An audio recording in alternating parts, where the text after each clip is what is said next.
everyone, and welcome to englishpod. My name is Marco. My name is Catherine, and today we have a lesson that comes actually from a user request. That's right. We had a user request who asked us if we can do something about a purchasing manager, maybe what his job does or what it is to be a purchasing manager. So you'll find out all about that today in this lesson. It's an upper intermediate about being a purchasing manager and about vendors. So let's check out today's dialogue.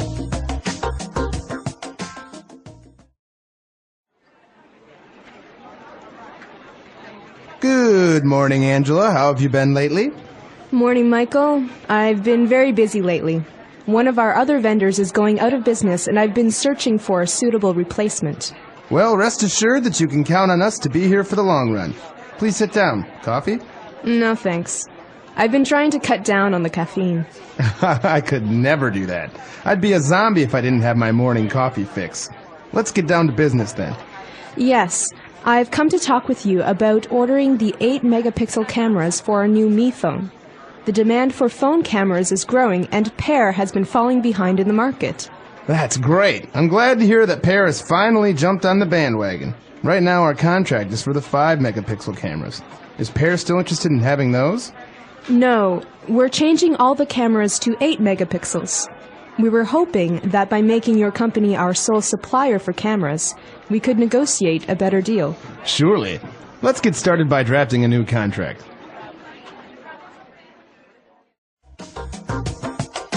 All right, we're back. So a very interesting job to be a purchasing manager, a lot of responsibility on top of him. And we actually saw some really interesting phrases and words that are related to business, to negotiating, contracts, etc. So let's take a look at some of those now on Language Takeaway. Language takeaway. So the first word we have is vendor. This is a noun. It means it's a job. It's the name of a person's job. So he is a vendor. Okay, and a vendor, what does a vendor do? Well, a vendor sells things. Okay, so the verb here is to vend, like a vending machine is that machine that you can buy sodas from. Mm-hmm. But a vendor is someone who sells things to someone else. Okay, so I can say he is a door vendor. He sells doors? Yeah, that's right. Or let me contact my vendor about the price list for these TVs. Okay, very good. So we're talking about a vendor who is going out of business.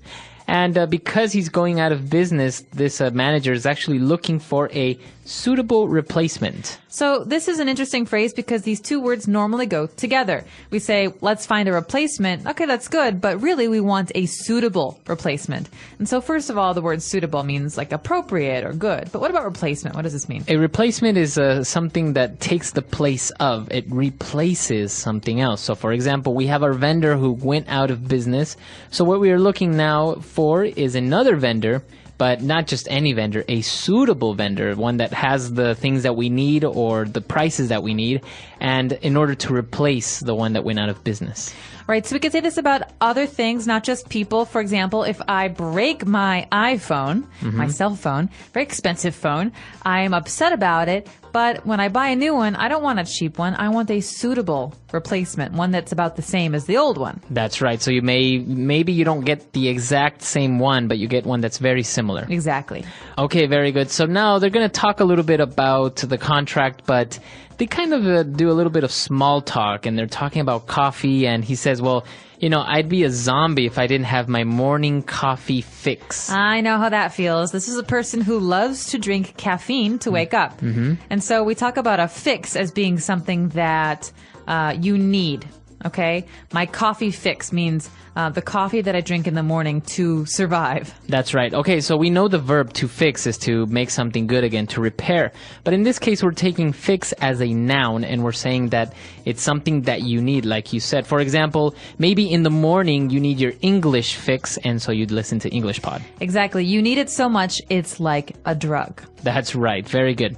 And moving on, they started to talk a little bit more about the details of the business, and he mentioned that they want to make this company their sole supplier for cameras. Okay, so sole, S-O-L-E, means only. But this word supplier is very interesting because it's very similar to vendor. Mm-hmm. So it's basically someone, a company maybe, or a person that supplies you with what you need. All right, so to supply is to provide for. So for example, if I work at a clothing store and I sell lots of nice clothing, I need a supplier to bring me the clothes that I sell. Otherwise, where am I going to get them from? I don't have a factory. That's right. For example, IBM is one of the biggest computer suppliers or manufacturers in the world. All right. Okay. And for the last part of the dialogue, they said, well, I think we can reach an agreement. Let's get started by drafting a new contract. They're going to draft a contract. All right, so this is interesting because we don't use the verb to write a contract. Now, you would think, well, of course you write it, but there's a special verb that we use with the word contract. So just remember this phrase together, to draft a contract, or my company will draft a contract and send it to you. This means to prepare a contract in order for someone to sign it. That's right. So it's basically the same as write, but it's usually used more with contracts, to draft a contract. Exactly. Or maybe you can say to draft up a business plan. Exactly. So to draft a plan, to draft a contract, this is basically to write something that has many different points, many different strategies. Okay, very good. So 5 key words for you there. Now let's move on to some key phrases on Fluency Builder. Fluency Builder. Okay, so there are a lot of really, really juicy phrases in today's lesson. The first one is rest assured. So we heard this from Michael at the beginning of the dialogue. He said, rest assured that you can count on us. That's right, rest assured. So this is a phrase that you use to try to give confidence to someone, telling them, you can trust me, rest assured that I'll be there. Don't worry. Don't worry. So let's hear another example of it. Rest assured, Marco, I will be there to support you. Okay, so I know that you will be there, or I can trust that you'll be there. Okay. Very good. So to rest assured. Now, the second part of it is in that same sentence, well, rest assured that you can count on us. Okay, so what does it mean to count on us, to count on me? So the verb to count has a couple of different meanings, and most of us are familiar with the other one. To count numbers, 1, 2, 3, 4, 5. But here, to count on someone, remember that preposition on, means to expect someone to do something, to depend on someone. That's right. So if you count on someone, means that you depend on them, you rely on them, you can trust them. So, for example, in the sentence that I just told Marco, rest assured, I will be there. You can count on me. That means you can depend on me. You can expect me to be there. I will not let you down. That's right. Okay. In that same sentence, we have another phrasal verb. Rest assured that you can count on us to be here for the long run. The long run. All right. So we're not actually running here. The long run is a phrase that means for a long time. So, for example, if I'm in an interview and someone asks me, well, we're really interested in your resume and we really like you. We want to know, are you available in the long run, in the long term? That's right. So if you say, yes, I am here for the long run, it means that you are here for a long time. Okay. And let's move on to our next phrase. When they're actually, they stopped with the small talk and now they want to get down to business. You hear this phrase all the time because you don't just walk into a meeting and start talking about business stuff, you know? You start with the nice things first. You say, how was your weekend? How is your wife? How was that game of golf? So you're talking about nice small talk, like you just said, Marco. But when you want to start talking about numbers or products, things like that, that is called business. So when you want to start that, you say, let's get down to business. That's right. Very good. So it's a phrase to say, okay, now let's start talking about what we came here to do, to start talking about business. And the last phrase that we have for you, it's a very interesting phrase. When they were talking about one of the brands of phones, they're saying, I'm glad to hear that Per has finally jumped on the bandwagon. Now, Marco, I wish I could tell you I knew where this phrase came from, but I don't. Let's just talk about the word bandwagon first. I think bandwagon means something that everyone is doing.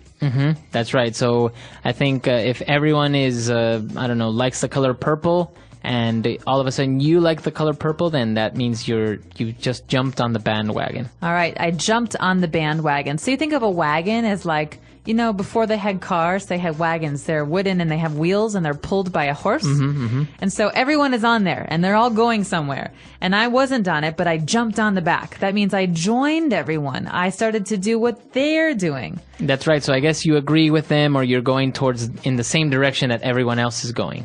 Look at Marco. He just bought an iPhone. Now he's jumped on the bandwagon. That's right. So everyone is going in the same direction. Everyone is doing the same thing. Everyone likes the same thing.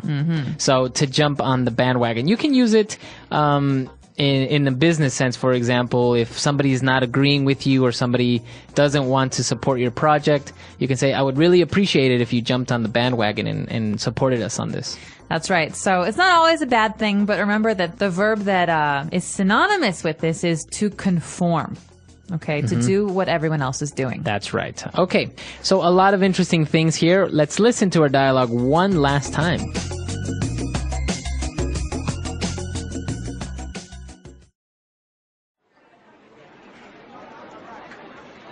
Good morning, Angela. How have you been lately? Morning, Michael. I've been very busy lately. One of our other vendors is going out of business, and I've been searching for a suitable replacement. Well, rest assured that you can count on us to be here for the long run. Please sit down. Coffee? No, thanks. I've been trying to cut down on the caffeine. I could never do that. I'd be a zombie if I didn't have my morning coffee fix. Let's get down to business then. Yes, I've come to talk with you about ordering the 8-megapixel cameras for our new Mi phone. The demand for phone cameras is growing, and Pear has been falling behind in the market. That's great. I'm glad to hear that Pear has finally jumped on the bandwagon. Right now our contract is for the 5-megapixel cameras. Is Pear still interested in having those? No, we're changing all the cameras to 8 megapixels. We were hoping that by making your company our sole supplier for cameras, we could negotiate a better deal. Surely. Let's get started by drafting a new contract. So talking about purchasing, it's actually a very interesting position. I think many or almost all companies, big companies, have this position where not only do they have to, maybe if they're in retailing, they have to purchase the goods that they will sell, but also in offices, for example, who buys the paper, the printers, the copiers, everything for the office. That's right. And this is a very important position, as you say, because this person can save a company a lot of money if the person knows the right vendors. That's right. If the only vendors you know are selling things at very high prices, then that's not very good for you or for your business. But if you know all the inside secrets, you know all the good vendors, then maybe you're going to be able to save a lot of money. That's right. So I think this position is also a lot broader than just this. So maybe someone can also help us out on the website, englishpod.com. You can explain, maybe if you're a purchasing manager, you can tell us what your job entails, or if you know a purchasing manager, what does that person do? That's right. We're very curious to know, and we hope that you'll be able to use some of these new words and phrases. If you want to practice, check us out, englishpod.com. All right. We'll see you guys there. Bye. Bye.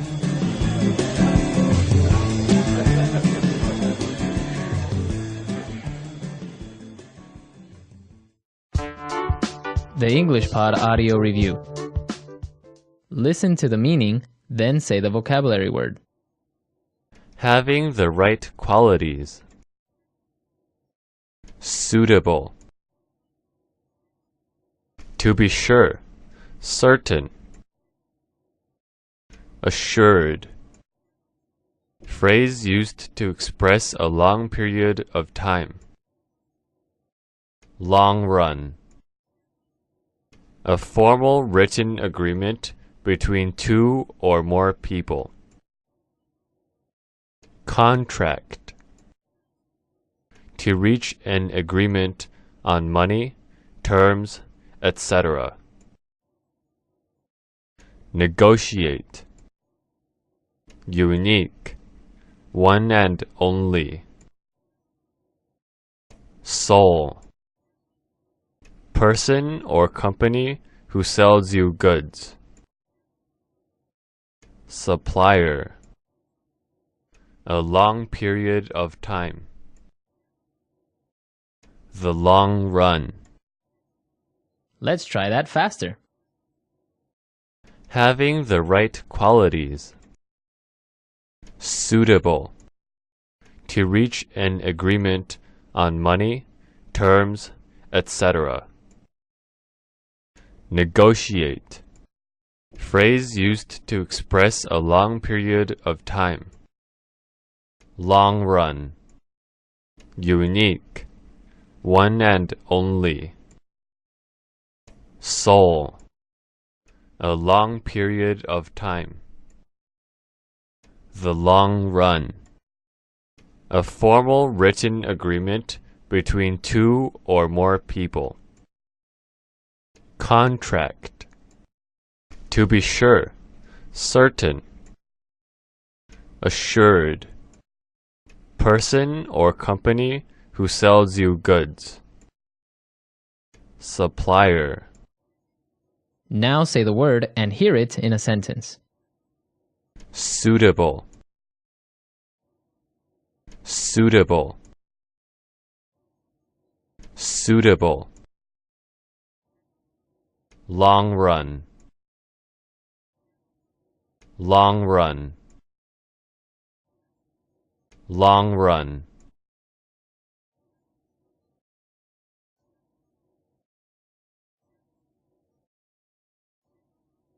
Contract. Contract. Contract. Soul. Soul. Soul. Negotiate. Negotiate. Negotiate.